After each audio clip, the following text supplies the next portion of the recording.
بسم اللہ الرحمن الرحیم۔ السلام علیکم دوستو، میں محمد افتخار آپ کے اپنے چینل ہسٹری اینڈ سٹوریز میں حاضر ہوں۔ دوستو، حضرت بکر صدیق کا دور حکومت قسط نمبر 20 کے ساتھ حاضر ہیں۔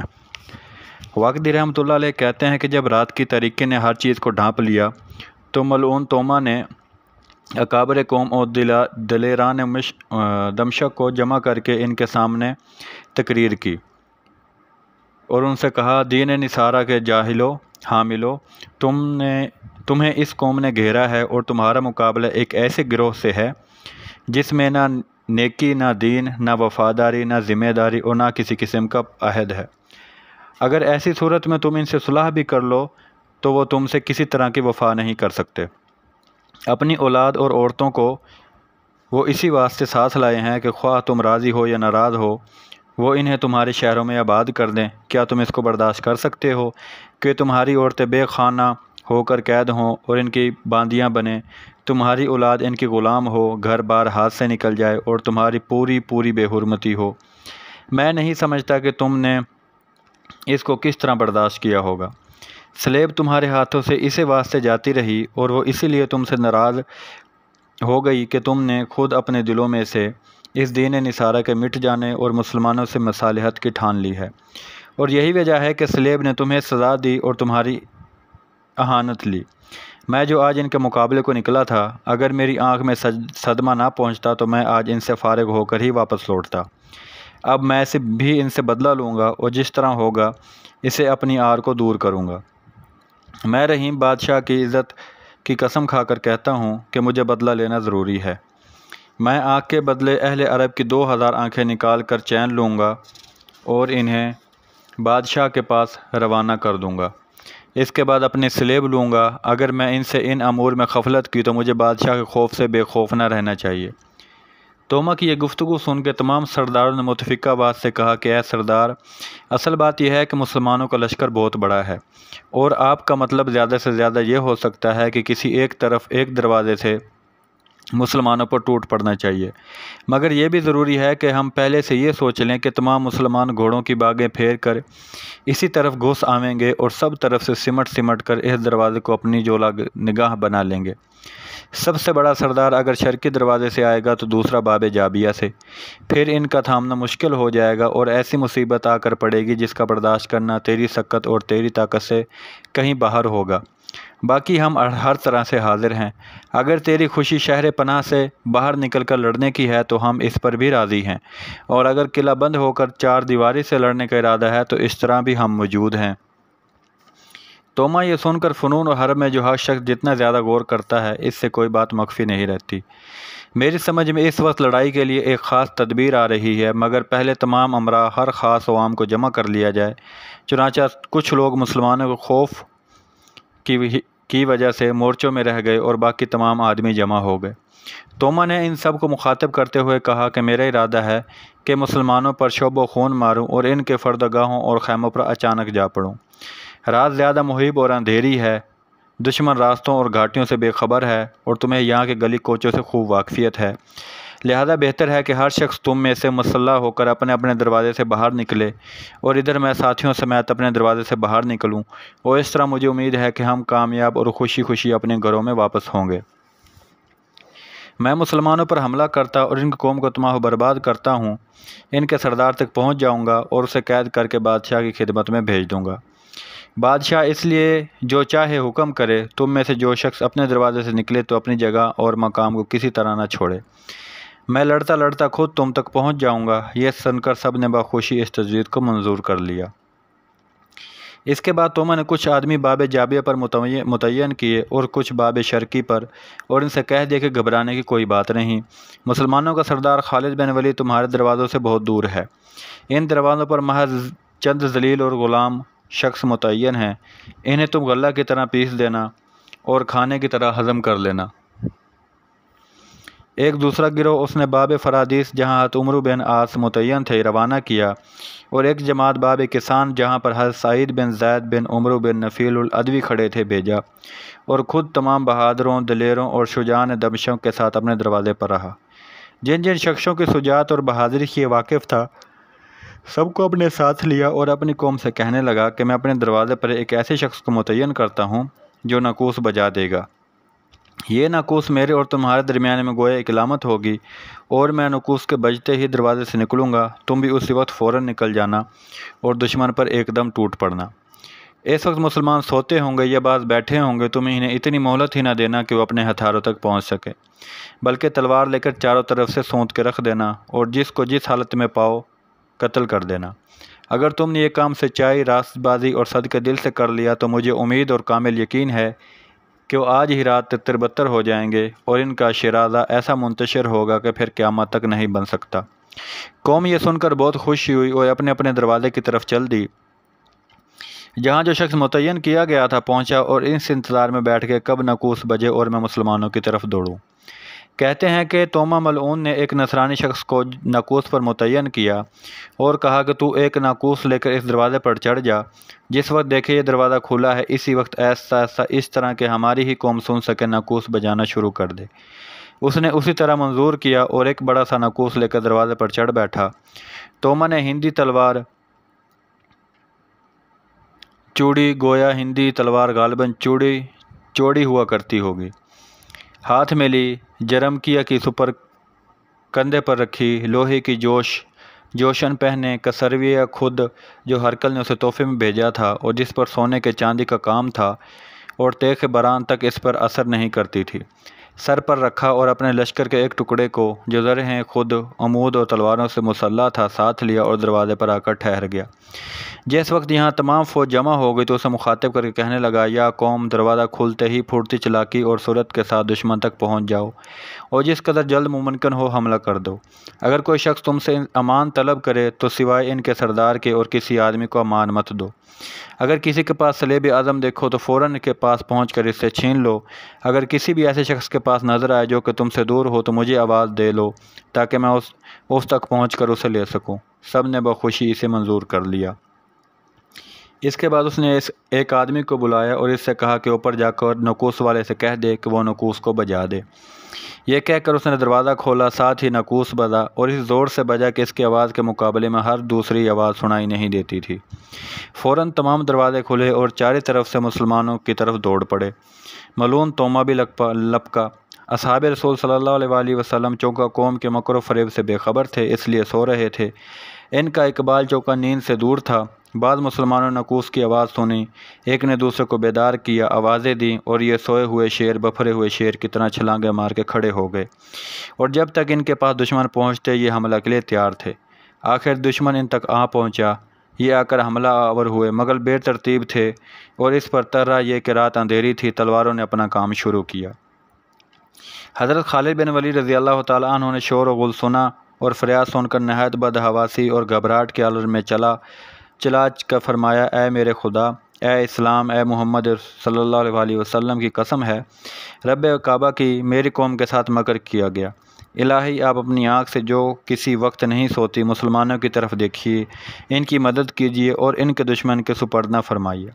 اس کے بعد آپ نے حضرت فتحان بن زید تائی، حضرت عدی بن حاتم تائی کے بھائی کو بلا کر فرمایا کہ تم یہیں میرے جگہ حرم اور بال بچوں کے پاس رہو اور احتیاط رکھو کہ ادھر تمہارے سامنے کوئی نہ آ سکے۔ میں نے جو کچھ سنا ہے بغیر جائے مجھے صبر نہیں آتا۔ یہ کہہ کر حضرت خالد بن ولید رضی اللہ تعالیٰ عنہ نے 400 سوار اپنے ساتھ لیے اور عجلت کی وجہ سے بغیر ذرہ اور خود کے ننگر سر ہی محض شام کی قطعی کپڑے پہنے ہوئے چل دیے، گھوڑوں کی باغ چھوڑ دی۔ آپ سواروں کے آگے آگے مسلمانوں کی پریشانی پر روتے جا رہے تھے، آنسو آپ کے رخساروں پر بہہ رہے تھے اور آپ یہ کہتے جا رہے تھے کہ میرے آنسو جاری ہو گئے، مجھے غم نے ننگا کر دیا، میرا سینہ تنگ ہو گیا اور وہ مجھے اندر وہگین دیکھتا ہے۔ اے میرے پروردگار، جو مجھے آزمائشوں کے آنے سے بچا لے اور اے احسان کرنے والے اسلام کو محفوظ رکھ۔ آپ اشعار پڑھتے ہوئے نہایت عجلت کے ساتھ تلواروں کو حرکت دیتے شیر خوران کی طرح راستہ طے کر رہے تھے، حتیٰ کہ آپ باب شرقی پر پہنچے اور اس وقت رومیوں کا وہ گروہ جو اس دروازے پر متعین تھا حضرت رافع بن عمیرہ اور آپ کے ساتھیوں پر آ کر حملہ آور ہوا تھا اور یہ بھی نہایت مردی اور استقلال کے ساتھ ان کا مقابلہ کر رہے تھے۔ تلواریں چمک اور بڑھ بڑھ کر اپنا کام کر رہی تھیں، ڈھالوں پر لگنے سے جھنکار کی آوازیں پیدا ہو رہی تھیں اور دروازوں کی پشت سے چلانے کی صدائیں بلند تھیں۔ مسلمانوں کی آوازیں تکبیروں کے ساتھ گونج رہی تھیں، اور جو مسلمان ان کے مقابلے کے بیدار اور ہوشیار ہوتے جاتے تھے، یہ قوم شہر پناہ کے اوپر سے دمکاتی، چیختی اور چلاتی تھی۔ حضرت خالد بن ولید رضی اللہ تعالیٰ عنہ نے پہنچتے ہی ایک حملہ کیا اور زور سے آواز بلند کے ساتھ اپنے قوم کو مخاطب کر کے ندا دی، یا معاشر المسلمین، تمہیں خوشی اور مبارک ہو کہ رب العالمین کی طرف سے تمہارے پاس ایک فریاد درس پہنچ گیا ہوں۔ میں ہوں خالد بن ولید، اور میں ہوں ایک سوار قاتل کو میں پل دیا، کہہ کر آپ نے پھر اپنے ساتھیوں کے ساتھ رومیوں پر حملہ کیا، بہت سے رومیوں کو مار ڈالا، اکثر دلیروں کو چکرا کے گرا دیا۔ یہ سب کچھ تھا مگر آپ کا دل حضرت ابو عبیدہ رضی اللہ تعالیٰ عنہ اور ان کی فوج ہی کے پاس تھا۔ آپ ان کی آوازیں فریاد سن رہے تھے۔ رومی، نصارہ اور یہود کی آوازیں بلند تھیں۔ حضرت سنان بن عوف رضی اللہ تعالیٰ عنہ کہتے ہیں کہ میں نے اپنے چچا زاد بھائی حضرت قیس بن حبیرہ رضی اللہ تعالیٰ عنہ سے دریافت کیا کہ آیا تمہارے ساتھ یہودی بھی لڑ رہے تھے؟ آپ نے فرمایا ہاں، وہ بھی چیخ چیخ کے ہم پر پتھر اور تیر برسا رہے تھے۔ راوی کہتے ہیں کہ حضرت خالد بن ولید رضی اللہ تعالیٰ عنہ کو حضرت شرحبیل کی طرف سے یہ ڈرا ہوا کہ تومہ ملعون اور انہی کے دروازے پر ہے، ایسا نہ ہو کہ انہیں کسی طرح کا گزند پہنچے۔ کہتے ہیں کہ حضرت شرحبیل بن حسنہ رضی اللہ تعالیٰ عنہ کو اس مارکے میں زیادہ دقت پیش آئی، جس کی وجہ یہ ہوئی کہ ملعون تومہ چونکہ سب سے پہلے دروازے سے باہر آیا تھا، اور اس کے دروازے پر آپ اور آپ کی جمعیت متعین تھی، اس لیے سب سے پہلے اس کے ساتھ آپ ہی کو مقابلہ کرنا پڑا۔ مسلمانوں نے بھی نہایت صبر کے ساتھ مقابلہ کیا، نہایت سختی اور بے جگری سے مقابلے میں ڈٹے۔ تومہ دائیں بائیں صفوں کو چیرتا پھاڑتا لڑتا پھر رہا تھا، اور اس کی زبان پر یہ جاری تھا کہ کہاں ہے وہ تمہارا سردار جس نے مجھے تیر سے زخمی کیا ہے؟ میں سلطنت کا ایک رکن ہوں، میں سلیب کا ایک خیر خواہ اور اس کا ایک مددگار ہوں، اسے لاؤ اور میرے سپرد کر دو تاکہ میں اسے لے کر تمہارے مقابلے سے لوٹ جاؤں۔ حضرت شرحبیل بن حسنہ رضی اللہ تعالیٰ عنہ نے اس کے یہ الفاظ سنے، اور چونکہ وہ بہت سے مسلمانوں کو زخمی کر چکا تھا، اس لیے آپ اس کی طرف چلے اور فرمایا میں ہوں تیرا مقابل، اے بدخواہ اور لعین، میں تیری قوم کو قتل کرنے والا ہوں، اور میں ہوں اپنی قوم کا سردار، میں ہوں تیری سلیب کا لینے والا، اور میں ہوں کاتب وحی رسول اللہ۔ تومہ یہ سن کر شیر کی طرح جشن بھرتا ہوا آپ کی طرف مڑا اور کہنے لگا میں تم ہی کو چاہتا تھا اور تمہاری خواہش رکھتا تھا۔ یہ کہہ کر محض آپ ہی کے مقابلے کے لیے سب سے الگ ہو گیا اور آپ پر حملہ کرنے لگا۔ آپ بھی ڈٹے رہے، دیر تک دونوں طرف سے زود و کوب و مار کرائی ہوتی رہی، اور ایسی سخت لڑائی ہوئی کہ کسی نے ایسی مدت سے نہیں دیکھی تھی۔ حضرت شرحبیل بن حسنہ رضی اللہ تعالیٰ عنہ اس کی بہادری دیکھ کر گھبرا گئے۔ لڑائی نے طول کھینچا اور یہ دونوں حریف نصف رات تک برابر اسی زور آزمائی میں لگے رہے۔ ہر مسلمان اپنے مقابلے سے مقابل کر رہا تھا۔ حضرت عبان بنت عتبہ بن ربیعہ رضی اللہ تعالیٰ عنہ حضرت شرحبیل رضی اللہ تعالیٰ عنہ کے ساتھ ساتھ تھیں، دور نہیں ہوئی تھیں۔ اسی رات آپ نے مردوں سے زیادہ صبر و استقلال دکھایا۔ آپ برابر تیر چلا رہی تھی اور ہر تیر اپنے نشانے میں لگتا تھا، حتیٰ کہ آپ نے بہت سے رومیوں کو موت کے گھاٹ اتار دیا۔ وہ چونکہ مردوں کی طرح تیر چلا رہی تھی، اس لیے رومی انہیں بھی مرد سمجھ رہے تھے۔ آپ نے اس قدر تیر چلائے کہ آپ کے پاس سوائے ایک تیر کے اور کوئی تیر باقی نہ رہا۔ آپ نے اس تیر کو لیے ہوئے دائیں بائیں رومیوں کو دیکھ رہی تھی۔ رومی تیر کے خوف کے سبب آپ سے دور دور رہتے تھے، مگر دفعتاً ایک رومی آپ کے پاس آیا اور آپ نے چلا پر چڑھا کر نشانہ کر کے جو تیر مارا تو تیر اس کے سینے میں تھا۔ موت اگرچہ اس کے سر پر منڈلا رہی تھی، مگر اس نے اپنی قوم کو مدد کے لیے پھکارا اور خود بھی حملہ آور ہوا۔ رومی اس کی آنت کے لیے دوڑے۔ آپ چونکہ نہتی ہو چکی تھیں، اس لیے آپ رومیوں کے ہاتھوں گرفتار ہو گئی، اور وہ رومی جس کے سینے میں تیر لگا تھا مارا گیا۔ کہتے ہیں کہ حضرت شرحبیل بن حسنہ رضی اللہ تعالیٰ عنہ کو اس قدر دقت پیش آئی کہ کسی دوسرے مسلمان کو اس کی قدر نہیں آئی تھی، مگر آپ نے نہایت صبر اور بہادری کے ساتھ دشمن کا مقابلہ کیا اور موقع پا کے نہایت زور کے ساتھ تلوار کے ایک ہاتھ مارا، مگر تومہ نے اسے ڈھال پڑ لیا۔ شدت جرب کی وجہ سے آپ کی تلوار ٹوٹ گئی۔ دشمن اللہ کے اور حوصلے بڑھے اور یہ سمجھ کر اب پکڑا پھر وار کرنے لگا۔ اچانک مسلمانوں کے دو سوار جن کے پیچھے مسلمان سواروں کا دستہ چلا آ رہا تھا اس طرح بڑھے۔ انہوں نے حضرت عبان کو دیکھا کہ آپ فریاد کر رہی ہیں اور ایک رومی سوار آپ کے دونوں ہاتھ پکڑے ہوئے لیے چلا جا رہا ہے۔ یہ دونوں سوار جن میں ایک حضرت عبد الرحمن بن ابی بکر رضی اللہ تعالیٰ عنہ اور دوسرے حضرت عبان بن فتحان رضی اللہ تعالیٰ عنہ تھے۔ اس سوار کی طرف سے چلے، اسے قتل کر کے حضرت ابان کو چھڑایا، پھر شرحبیل بن حسنہ رضی اللہ تعالیٰ عنہ کی مدد کو دوڑے۔ توما نے انہیں دیکھ کر شہر کی طرف کو بھاگ گیا۔ واقدی رحمۃ اللہ علیہ حضرت تمیم بن عدی سے، جو اس وقت فتوحات شام میں موجود تھے، روایت کرتے ہیں کہ میں حضرت ابو عبیدہ بن جراح رضی اللہ تعالیٰ عنہ کے لشکر میں تھا۔ مسلمانوں کے سرداروں میں حضرت ابو عبیدہ بن جراح رضی اللہ تعالیٰ عنہ سے زیادہ اس معرکے میں کوئی سردار نہیں لڑا۔ میں اس وقت حضرت ابو عبیدہ بن جراح رضی اللہ تعالیٰ عنہ کے خیمے میں تھا۔ آپ خیمہ میں نماز پڑھ رہے تھے اور مسلمانوں سے یہ خیمہ فاصلے پر گڑا ہوا تھا۔ اچانک آپ نے چیخنے اور چلانے کی آواز سنی، دروازہ کھلا اور مسلمانوں کی طرف رومیوں کو دوڑتے دیکھا۔ آپ نے نماز کو مختصر کیا اور فرمایا لا حول ولا قوۃ الا باللہ العلی العظیم۔ اس کے بعد مسلح ہوئے، فوج کو مرتب کیا۔ جس وقت تمام مسلمان زرہیں اور اسلحہ سے مسلح ہو گئے تو آپ میدان کی طرف چلے۔ مسلمانوں کو آپ نے للکارتے اور حل من مبارزہ کا نعرہ لگاتے ہوئے دیکھا۔ آپ ان کے دائیں بائیں کو ہوتے ہوئے آگے بڑھے، دروازے کی طرف رخ کیا۔ وہاں پہنچے تو آپ نے نیز آپ کے ساتھیوں نے تکبیر کی آوازیں بلند کی۔ مشرکین یہ آوازیں سن کے چھکے چھوٹ گئے اور انہوں نے سمجھ لیا کہ مسلمان کمک کے لیے ایک بڑی بھاری جماعت لے کر ہم پر آ گرے۔ یہ سوچتے ہی دروازے کی طرف بھاگے۔ ان کا سردار جرجی بن کالا ان کے آگے آگے تھا۔ مسلمانوں نے ان کا تعاقب کیا اور تلواروں کے وہ جوہر دکھلائے کہ انہیں ہانکتے ہانکتے دروازے کے نزدیک کر دیا۔ دروازے کے قریب پہنچتے ہی تیر اور پتھروں کی بارش ہونے لگی، مگر مسلمانوں نے باوجود تیروں کی بچھاڑ اور پتھروں کے بھرمار کے ان کا تعاقب نہ چھوڑا اور برابر بڑھتے چلے گئے۔ آخر رومیوں کو احساس ہوا کہ ہمارے یہ پتھر اور تیر رومیوں پر ہی نہ پڑیں کہ وہ بھی دار کے قریب ہیں، اس لیے ان کی بارش موقوف ہوئی۔ حضرت ابو عبیدہ رضی اللہ تعالیٰ عنہ نے یہ موقع اچھا دیکھا اور آپ کے ساتھیوں نے پھر بے دریغ قتل کرنا شروع کر دیا۔ واقدی رحمۃ اللہ علیہ کہتے ہیں کہ میں نے اس واقعے کے متعلق تحقیق کی تو مجھے معلوم ہوا حضرت ابو عبیدہ رضی اللہ تعالیٰ عنہ کے مقابلہ میں جس قدر رومی تھے، خواہ وہ بچہ تھا یا بڑا، تمام تلوار کے بھینٹ چڑھ گئے تھے اور آپ کے مقابلین میں کوئی مستنفر زندہ بچ کر نہیں نکلا، حتیٰ کہ ان کا سردار جرجی بن کالا بھی کام آ گیا۔ حضرت خالد بن ولید رضی اللہ تعالیٰ عنہ بھی اس بے جگری کے ساتھ لڑے تھے کہ اس سے پہلے ایسے مارکہ رائی دیکھنے میں نہیں آئی تھی۔ آپ اسی طرح جنگ آزمائی کر رہے تھے کہ خون میں لت پت حضرت زرار رضی اللہ تعالیٰ عنہ آپ کو آتے ہوئے دکھلائی دیا۔ آپ نے پوچھا کیا حال ہے، کس طرح گزری؟